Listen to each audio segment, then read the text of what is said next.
The coolest light, in my opinion, that I have. This was actually one of the first, also that I bought.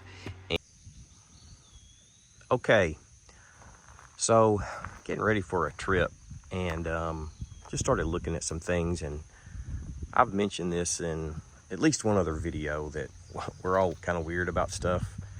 I do believe in redundancy, so thinking about that, I was actually in here repairing one of my lights, and I started thinking and looking around about all my lighting options. I'm sorry, my Western Kentucky accent. You guys probably not even going to understand when I say light. It's lighting, not light.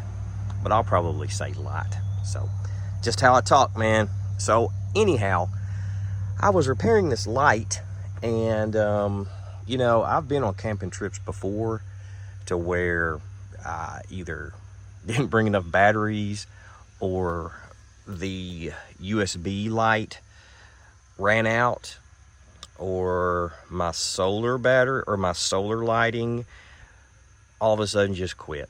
So lighting is something that I'm very redundant with. So I thought that I would come in here and show you what I have. And I want to hear from you all in the comments of what kind of lighting you all have in your camper, your van, your whatever you go out with. So let's just walk in here, and I know you can probably right off the bat see this little, I guess it's ambiance lighting. It's these little things that are hanging up all around the perimeter of the interior of the van. I have 2 strands, and they are powered by, where did it go? Oh, right up here.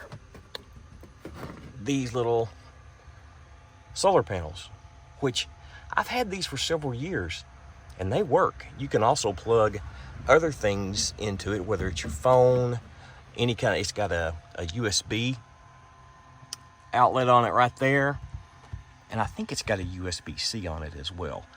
So those are used for several things.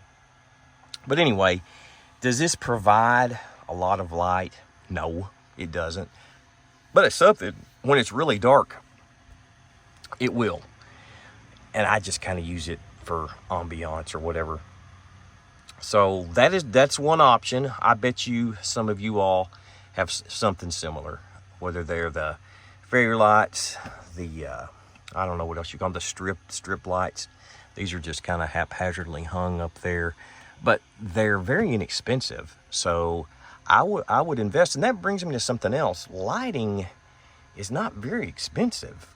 So you can have several options without breaking the bank on that. So that's something that that you might want to think about. Because I've been on camping trips before to where I've run out of lighting. So when I started building out this van, I said, you know, I'm going to make sure I have plenty of lighting. And not only that, I want to talk about 3 different sources. So I've mentioned it already. You have what? Solar, just like I just showed you. You've got your little solar panel, okay? You've got your USB-C option as far as charging your batteries. I'm gonna just kind of jump up here. This is one of mine that I have, and if you can even see the port right there. This provides a lot of lighting. Let me,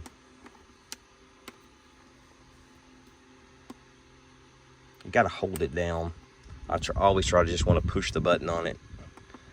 But anyway, it changes colors and all that stuff. But I have it just mounted right up here on the ceiling.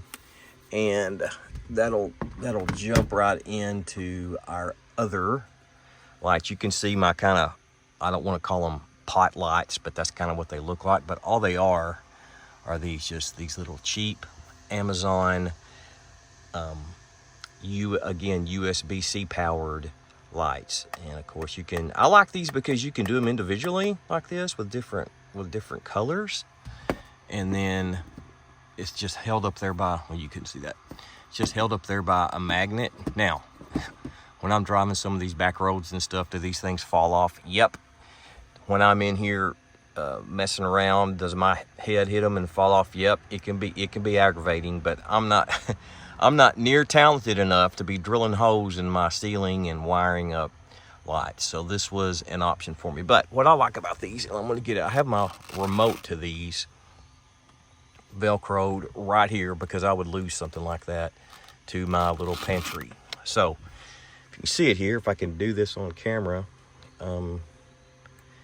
And what's funny about this remote, it loses its mind a lot of times because, and you guys know this if you have different sources like this in here, you turn them on, one color might come on, one might go off, and see this one right here. Actually, this is not the remote that goes with that light right there I just showed you, but this remote operates it. So it's funny, and sometimes when I change the channel on the TV, it'll do the same thing. It'll turn the lights on and off. But anyway, that's just inconvenient. So that's just a couple sources right there of lights. Again, I want to be redundant. So what am I doing? I have this light as well, and I was fixing it because I kind of like this. Actually, I do like it until it broke. But as you can see, you push the button there. You have different colors. So it can be hung up like that. You can even take it outside, or you can, I'm not going to do it because that's actually what broke. This string actually right here, it actually unwinds and they can be rope lights, and I do like that because I will take these outside. And whatever the rope got pretty bound up inside there, so I kind of had to rip it out, and I've just got this toggle here to where, and I've glued it in there to where it still works. So I like this one because it's solar.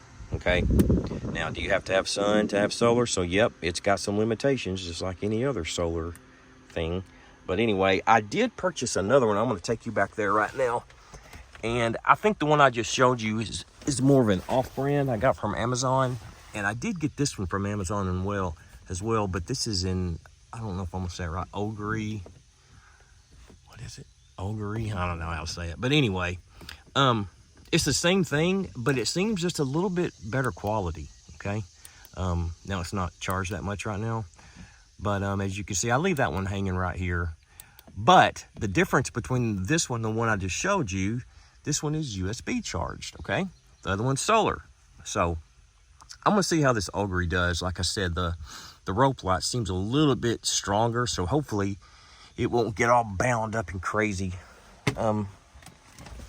like the other one did, but I think I've got that one fixed. All right, so let's move on up here to the cab.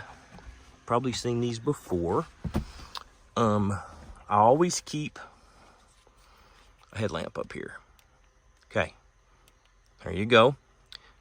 Source is USB, so what I have to do, I have to make sure I have USB charging cables. I have to make sure I have some kind of power source, which I always do.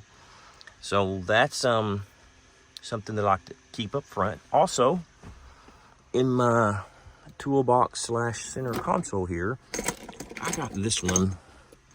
I got this one for Christmas a few years ago. And this thing, you can't see it in here right now, but man, it gets bright. Really does. It even has a little strobe on there. So again, this one's going to be USB. So I think you're seeing a common thread here. I've got a lot of USB stuff, don't I? Got some solar, got some USB. So that pretty much takes care of up front and the main lighting, as far as you know, lighting up the van at night. And then just for a little ambiance. But also, I'm going to turn you around back here. Trying to orient you a little bit. This is, of course, the head of my bed. And I have, down here in my tray, I have another headlamp.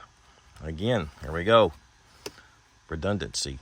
We need to make sure that we have an alternate source in case something happens. And I know a lot of you may say, well, you know, I've got my phone. Okay. Does that work? Sure. But you're going to use your phone for other things, and you use your light a lot on your phone, and you're going to start running the battery down pretty quick. But you know, you can fall back on, well, I have ways to charge them up. Great, as well you should. Also, I have this cool little reading light right here, if you can see that. That puts out a surprising amount of light, and that's just like, you know, when I get in bed or something, I need to adjust the covers or whatever. But that thing, again, I know you're not going to be able to see it on camera, but that thing gets pretty bright. So there you go as far as lighting. And again, you see my different sources. And I even have, if I remember, yeah. I've got this little one right here. Just a little pocket flashlight. Little pin light, I guess, for lack of a better term. That's battery operated. This one, I actually got 2 of these. I got these for Christmas, if I remember right. And this is similar to the Ogre I just showed you, except this one's battery operated. So diversification, we have battery, we have solar, and we have USB charged. So I really like to have those different options. Especially, you know, if you go to some of the places that I go, there's no ambient light. There's not really much of anything. So I do want to hear from you. What do you have in your van, in your camper, as far as helping you get around at night and not fumble over stuff, and in the event that one of the sources fails, what do you do? Okay, guys, get out and roam around. I can't believe that I almost forgot to show you all the coolest light, in my opinion, that I have. This was actually one of the first also that I bought. And this is called, I think, Luci. I guess you say it. That's how you say it. LUCI. This is a Luci light. It's pretty neat because it's inflatable and it is solar paneled. But what I like about it is when you turn it on, you have like 3 different levels, and that is not going to show up on camera. But that's pretty bright right there, and you even have you a little strobe. And what's interesting is after I bought this, I wanted another one, and I got to looking, and I got it on Amazon. Got to looking, and it's been sold out. So I don't know if you can even get this anymore. If you can, you guys let me know, because or if it's not on Amazon and you guys have another source, let me know. I know several of the van lifers have this. So anyway, let me know about it.